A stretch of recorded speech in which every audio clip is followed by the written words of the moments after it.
जय हिंद एवरीवन, स्वागत है आपका वीनेशन ट्रिपल वन के एक नए एपिसोड में जहां आपके लिए लेकर आते हैं इंडियन डिफेंस की प्रमुख अपडेट्स को सबसे पहले। तो चैनल को सब्सक्राइब करना मत भूलिएगा। आज की अपनी अपडेट की हम शुरुआत करने वाले हैं भारतीय वायुसेना को लेकर आई एक अपडेट से। भारतीय वायुसेना लगातार इंडिजिनस टेक्नोलॉजी के साथ आत्मनिर्भरता के अपने लक्ष्य को प्राप्त करती चली जा रही है।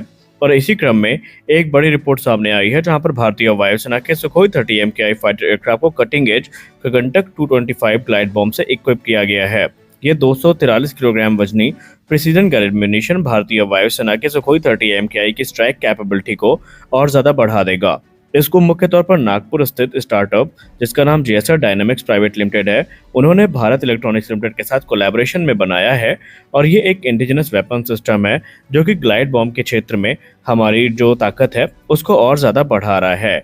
इनफैक्ट आप ये कह सकते हैं कि ये पहला ग्लाइड बॉम्ब है जिसको भारत के प्राइवेट सेक्टर की तरफ से बनाया गया है।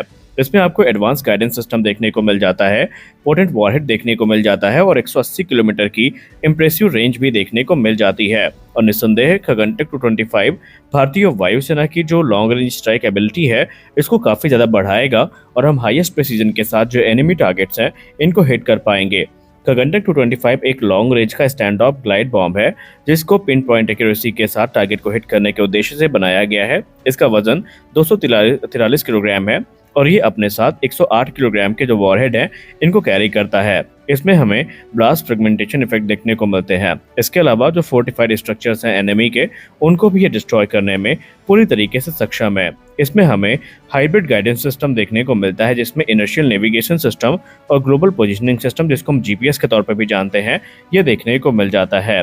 इसके अलावा टर्मिनल फेज के लिए इसमें मिड वेव इंफ्रारेड सीकर का यूज़ किया जाता है जो कि अगर एनिमी टारगेट से किसी प्रकार का हीट सिग्नेचर निकलता है तो उसको लॉक करके उसको हिट कर सकता है। और जब सुखोई 30 MKI 12 किलोमीटर के एल्टीट्यूड पर मैक 0.5 के स्पीड पे इसको लॉन्च करता है तो इसकी ऑपरेशनल रेंज 180 किलोमीटर तक क्लेम करी जाती है।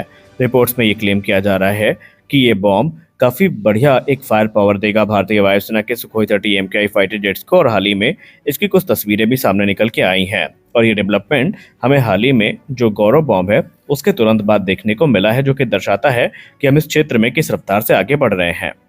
हमारी अगली बड़ी update defence research and development organisation की तरफ से आ रही है। डीआरडीओ की तरफ से एक बार फिर से ध्वनि जो कि blended wing body hypersonic glide vehicle है इसको प्रदर्शित किया गया है। दरअसल ये तस्वीर एक सभा की है जहां पर बैकग्राउंड में आप ध्वनि को देख सकते हैं जो कि हाइपरसोनिक ग्लाइड व्हीकल है। और ये अपीयरेंस हमें तब देखने को मिली है जब हाल ही में इसका जो फुल स्केल मॉडल है हमने देखा था और इसको अनवील किया गया था जो कि तकरीबन लेंथ में 9 मीटर्स लंबा है। वहीं इसकी जो विड्थ है वो 2.5 मीटर्स की है। ध्वनि हाइपरसोनिक ग्लाइड व्हीकल भारत की उस एडवांसमेंट को प्रदर्शित करता है जो भारत ने हाइपरसोनिक टेक्नोलॉजी के क्षेत्र में करी है। और भारत खुद को इस समय अमेरिका, रशिया और चाइना जैसे जो एलीट नेशंस हैं इनकी लिस्ट में शामिल कर रहा है। डीआरडीओ ने हालांकि रेंज को लेकर तो कभी कोई ऑफिशियल टिप्पणी नहीं करी है, लेकिन रक्षा मामलों के जानकार लोग ये कहते हैं कि इसकी रेंज अग्नि 5 मिसाइल से ज़्यादा हो सकती है जो कि 5.5-4 किलोमीटर की है। क्लेम किया जाता है, आपको फिर से बता दें ये अनुमान है, जो एग्जैक्ट नंबर्स हैं हो सकता है वो अलग हो, लेकिन क्लेम किया जाता है कि इसकी रेंज 5.5-4 से 6,000 किलोमीटर के बीच हो सकती है। और जो रिसेंट डिस्प्ले हुआ था फुल स्केल मॉडल का ध्वनि हाइपरसोनिक ग्लाइड व्हीकल के, उसमें हमें एक झलक देखने को मिली थी जो कि इसकी इंप्रेसिव डिजाइन की थी और उसमें लेंथ हमें 9 मीटर्स की और विड्थ 2.5 मीटर्स की देखने को मिली थी। इसमें हमें ब्लेंडेड विंग बॉडी कॉन्फ़िगरेशन देखने को मिलती है जो कि एरोडायनेमिक एफिशिएंसी को एनहांस करती है और एक higher lift to drag ratio हमें देखने को मिलता है अगर हम इसे कॉनिकल डिज़ाइन जो कि ट्रेडिशनल डिज़ाइन है उनसे कंपेयर करें तो। ये डिज़ाइन चॉइस ना सिर्फ इसकी रेंज को इम्प्रूव करेगी बल्कि जो स्टेबिलिटी और मनोवरबिलिटी है उसको भी हाइपरसोनिक स्पीड में ये बना के रखेगी। इसके टॉप स्पीड की बात करें तो ये अप्रॉक्सीमेटली मैक 5 की स्पीड यानी कि तकरीबन 6200 किलोमीटर प्रति घंटे की जो रफ्तार है सी लेवल पर उसको भी क्रॉस कर सकती है। हाइपरसोनिक ग्लाइड व्हीकल भविष्य की टेक्नोलॉजी है जो कि आने वाले भविष्य में भारत की ताकत को कई गुना ज़्यादा बढ़ाएगी, क्योंकि अभी तक भारत अपनी जो शॉर्ट रेंज, मीडियम रेंज या फिर इंटरकॉन्टिनेंटल बैलिस्टिक मिसाइल्स है इनके टेक्नोलॉजी पर आधारित था।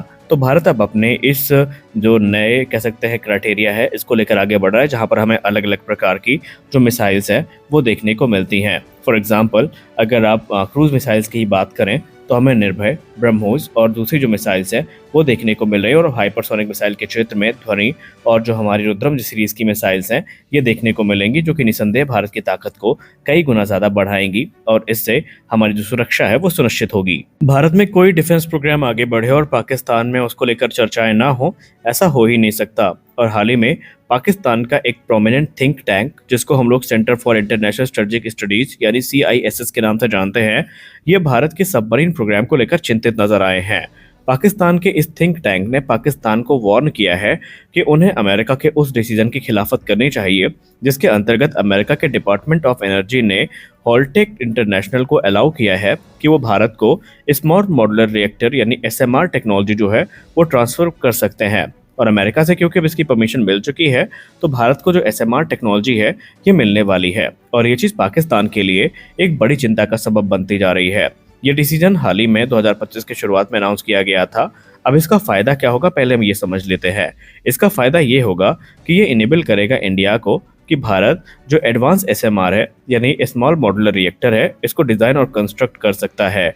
और ये इस्लामाबाद के लिए एक बहुत बड़ी समस्या है क्योंकि उनको इस बात का डर है कि इसका जो पोटेंशियल मिलिट्री इम्प्लीकेशन है ये भारत की तरफ से होगा और भारत इसको जो अपने न्यूक्लियर सबमरीन प्रोग्राम है उसमें यूज़ करेगा।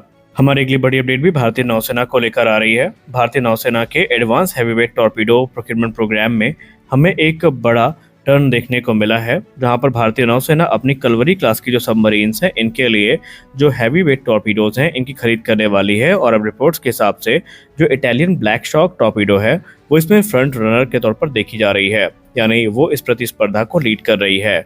अप्रैल 15, 2025 की अगर हम इकोनॉमिक्स टाइम की रिपोर्ट की बात माने तो जर्मनी के थंसनक्रोप मरीन सिस्टम ने, जिसको हम TKMS के नाम से जानते हैं, खुद को इस प्रोग्राम से बाहर कर लिया है, जहां पर उन्हें 48 हैवीवेट टॉर्पीडोज को सप्लाई करना था।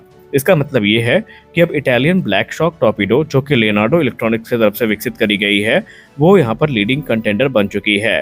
हालांकि इन्हें इस समय फ्रांस के नेवल ग्रुप से कंपटीशन मिल तो रहा है, लेकिन ब्लैक शॉक टॉर्पीडो को लेकर यह माना जा रहा है कि इसकी प्राइसिंग और जो इसकी हिस्टोरिकल फैमिलियरिटीज है भारतीय नौसेना के साथ वो इसको फेवर करेंगे और आने वाले भविष्य में संभावित है कि ब्लैक शॉक टॉर्पीडो की डील भी हमें देखने को मिल जाए। हमारी अगली बड़ी अपडेट भारतीय वायुसेना को लेकर आ रही है, जहां पर भारतीय वायुसेना इस समय लगातार फ्रांस के साथ संपर्क में है और यहाँ पर फ्रांस के जो दसाल्ट राफेल फाइटर एयरक्राफ्ट भारतीय वायुसेना के सर्विस में है, इनके सोर्स कोड जो है इनको सिक्योर करने की बातचीत चल रही है ताकि भारतीय वायुसेना जो अपने इंडियन मेड वेपन सिस्टम है वो राफेल फ्लीट में इंटीग्रेट कर सके। ये प्रयास काफ़ी लंबे समय से चल रहा है, जहां पर भारतीय वायुसेना अपने राफेल फाइटर्स की जो ऑपरेशनल फ्लेक्सिबिलिटी है उनको बढ़ाना चाहती है और जो डिपेंडेंसी है फॉरेन वेंडर्स पर उनको हटाना चाहती है।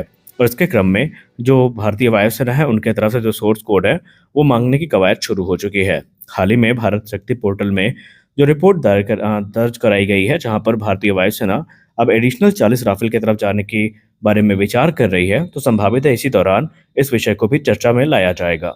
तो आज के इस वीडियो में बस इतना ही। आशा करते हैं वीडियो आपको अच्छी लगी होगी। वीडियो अच्छी लगी वीडियो को लाइक करिए, नए चैनल को सब्सक्राइब करिए। मिलते हैं अगले वीडियो में, तब तक के लिए जय हिंद।